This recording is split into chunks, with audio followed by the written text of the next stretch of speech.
નમસ્કાર. અંગ્રેજી બોલતી વખતે ઘણીવાર કન્ફ્યુઝન થાય છે નહીં? ખાસ કરીને આ બાય શબ્દ ક્યારે વાપરવો? તો ચાલો આજે આપણે આ નાનકડા પણ એકદમ કામના શબ્દ પાછળનો સિમ્પલ નિયમ સમજી લઈએ. ખબર છે, જે લોકો અંગ્રેજી શીખી રહ્યા છે ને એમનાથી એક નાની પણ બહુ જ કોમન ભૂલ થઈ જાય છે.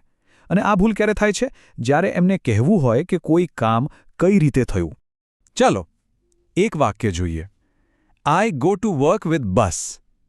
હવે પહેલી નજરે આ સાચું લાગે છે? જો આપણે ગુજરાતીમાં વિચારીએ તો કદાચ આપણને લાગે કે હા, બરાબર છે. પણ ના, અંગ્રેજી ગ્રામરમાં અહીં જ એક મોટી ભૂલ છુપાયેલી છે. તો સાચો જવાબ શું છે?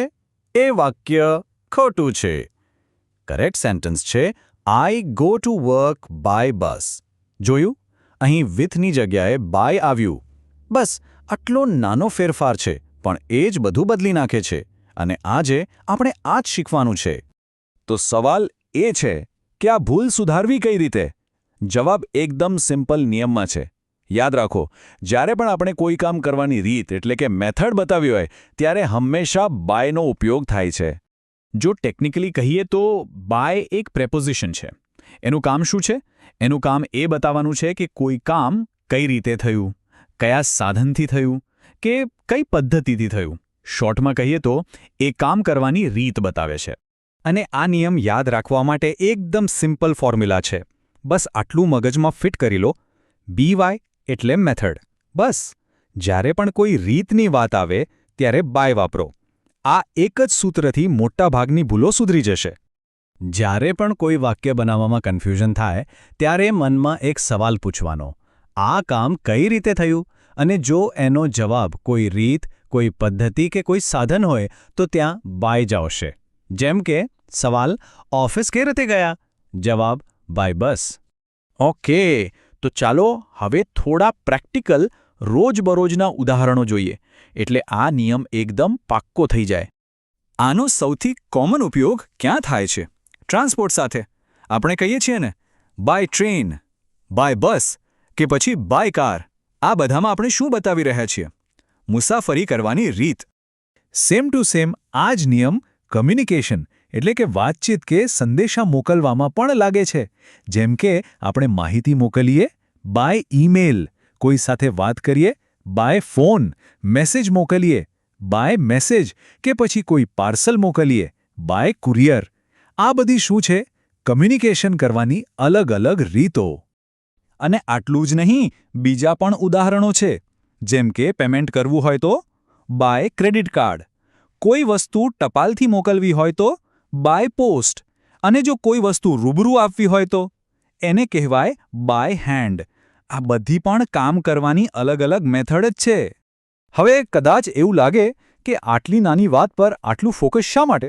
વેલ, એનું કારણ એ છે કે જો કોઈ અંગ્રેજી ભાષાની પરીક્ષાની તૈયારી કરતું હોય તો આ નિયમ એમના માટે ખૂબ જ ઇમ્પોર્ટન્ટ છે. જેમ કે આઇએલ્સ, PTE કે TOEFL જેવી જે ઇન્ટરનેશનલ એક્ઝામ્સ છે, એમાં ગ્રામર કેટલું શુદ્ધ છે એના પર બહુ ધ્યાન આપવામાં આવે છે. ખાસ કરીને પ્રેપોઝિશન્સનો સાચો ઉપયોગ. આનાથી સ્કોર પર સીધી અસર પડે છે. અને આ ભૂલ રાઇટિંગ અને સ્પીકિંગ બંનેમાં ચેક થાય છે. જો એક નાનકડો શબ્દ કેટલો મોટો ફરક પાડી શકે છે. જો કોઈ લખે કે હી ટ્રાવેલ્ડ વિથ બસ તો માર્ક્સ કપાઈ શકે છે. પણ જો લખ્યું હોય હી ટ્રાવેલ્ડ બાય બસ તો સાચા જવાબના પૂરા માર્ક્સ મળે. પરીક્ષામાં આવી નાની નાની વાતો જ બહુ મેટર કરે છે. તો ચાલો જે સૌથી કોમન ભૂલો થાય છે એને ફરી એકવાર જોઈ લઈએ, જેથી એ મગજમાં એકદમ ફિટ થઈ જાય અને આપણે એને કરવાનું ટાળી શકીએ. તો હંમેશા યાદ રાખવાનું, વિથ બસ નહીં બાય બસ, વિથ ઈમેલ નહીં બાય ઈમેલ, અને વિથ ટ્રેન પણ નહીં બાય ટ્રેન. આનું કારણ સિમ્પલ છે. વિથ કોઈ ઓઝાર કે વસ્તુ માટે વપરાય, જેમ કે I write with a pen, પણ બાય કોઈ પદ્ધતિ કે રીત માટે વપરાય. તો આજનો મેઇન નિયમ ફરી એકવાર રિપીટ કરી લઈએ. જ્યારે પણ કોઈ ટ્રાન્સપોર્ટની રીત, કોમ્યુનિકેશનની રીત કે પછી પેમેન્ટની મેથડ વિશે વાત થતી હોય ત્યારે હંમેશા બાયનો ઉપયોગ કરવો.